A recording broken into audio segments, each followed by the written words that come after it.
Peonies are starting to bloom.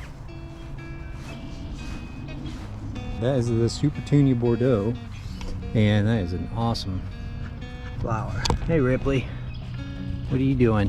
What are you doing?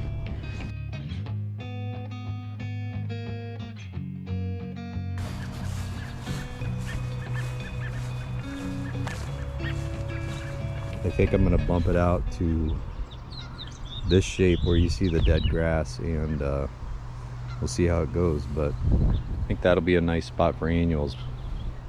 Kind of a blank slate there, we can transform a bit. So the Vista bubblegum drift just got watered and is looking great, and that is going to be the inspiration for today's project. We've got some more speed planting to do, and my floating patented beds of annuals are going to be either a success or not. But today I'm going to do the same thing, a floating bed above the grass level. We've got about almost a foot of mulch here. This tree specifically has very shallow roots, and I don't want to dig into that. We've got a couple of things buried in the back. We've got 2 hardy hibiscus, one's coming up, not sure about the other one, and a limelight hydrangea in the back. Here in the front was a old buckthorn stump that I just didn't want to mess with, so I mulched over that. So I really don't want to be digging out too deep, so I'm going to do the floating plants on top with drip irrigation going to each one. And those plants for this batch is going to be this is the Supertunia Bordeaux, which is my favorite. And I wanted to do the pinks in the other one just to kind of see that crazy pop of color, but that is a cool plant. And this is really dry. It got rained on a little bit yesterday, but they need to go in and get watered. But this is just going to spread like a spider all over the place and just make a carpet of blooms all summer that you don't need a deadhead, and you don't need to do anything except keep it watered, and I'll fertilize it. But against that, I love the Lemon Coral Sedum, and it looks like there's little sweat bees all over it. These were actually 2 different shades of chartreuse when I got them, but they've evened out now, being in the sun for a week. But so this will be kind of a nice pop next to it. Just going to start blasting them in here, and I'm going to use the auger this time. This thing is amazing. It's got just a big battery. It's quiet, and I'm just going to make dents all along instead of actually placing the plants out. And I think it's going to go much faster that way.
So to speed things along, what I've been doing is I pre-cut a bunch of tubes to pop in as I go, but some of these plants are not going to be the perfect size or distance from the main line here. And these are the 1 gallon an hour emitters. So it's not going to be too much moisture if I balance it out throughout the day. So I do morning and evening on these guys, and I'm just going to add a lead to the emitter. I'm going to put the emitter straight in there, and I'm just going to poke a hole in my tube without my gloves on, so I'm probably going to get stabbed. And you just, a little poker tool. But now I can put that 1 gallon an hour emitter in, and this little tube will carry it to where I need to go. So once I finish this, I'll bury all these. I'll twist this around so it's laying flat and going straight into my plants. So just a few more to do, and then we can do that and clean everything up. So I actually finished one more project finally. One day, took about 2 hours, and I think it looks awesome. It's going to look awesome. These are the Bordeaux, the Supertunia Bordeaux. And I've got fertilizer on them. It was supposed to rain. I've run the irrigation. You can see the wet spot. I've got a mister. And the flowers are just awesome.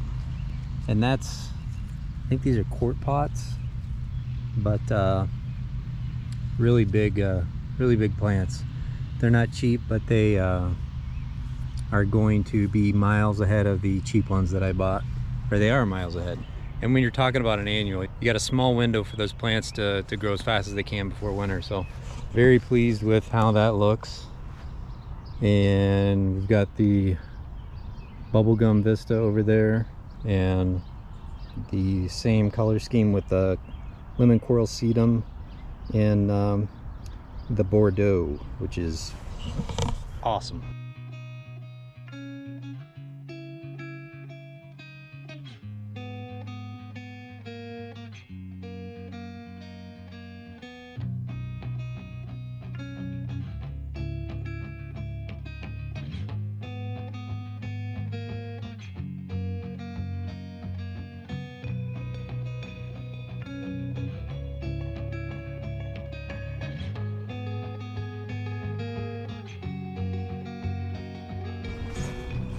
Peonies are starting to bloom.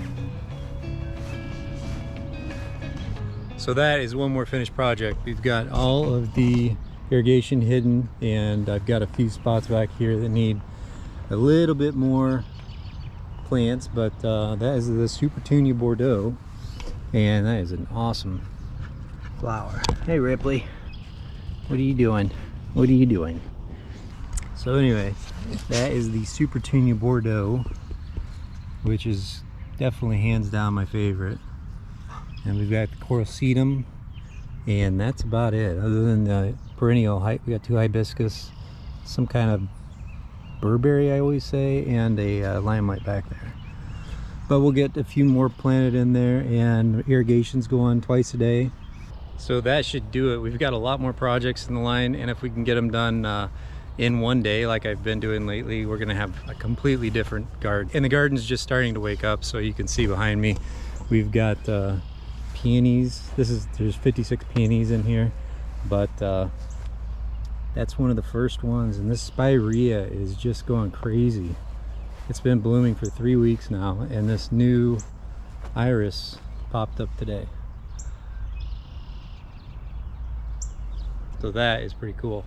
And going back to the proven winner stuff, the reason they're so good and so expensive is because they're worth it.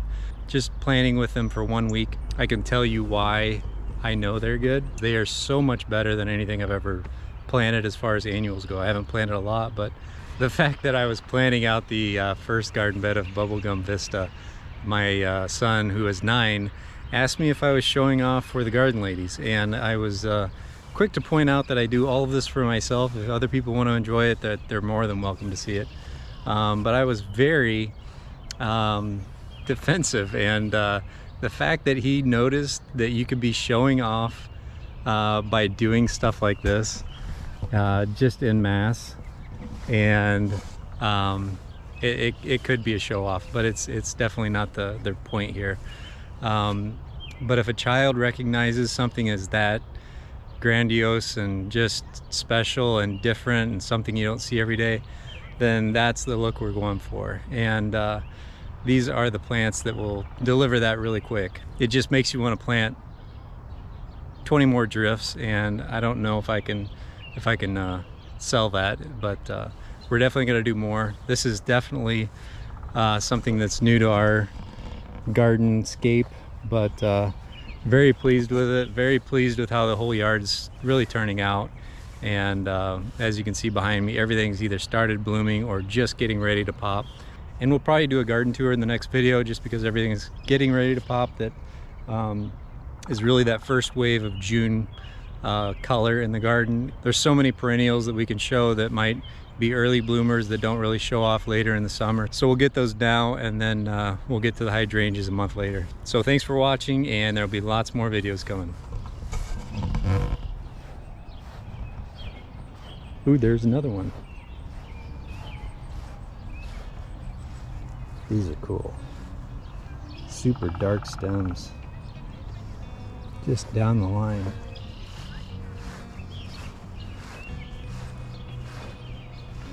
Yellow magnolia did great this year.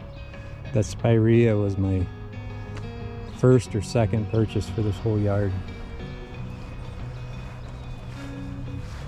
All right, I gotta go play some football. Thanks for watching. Nobody's looking.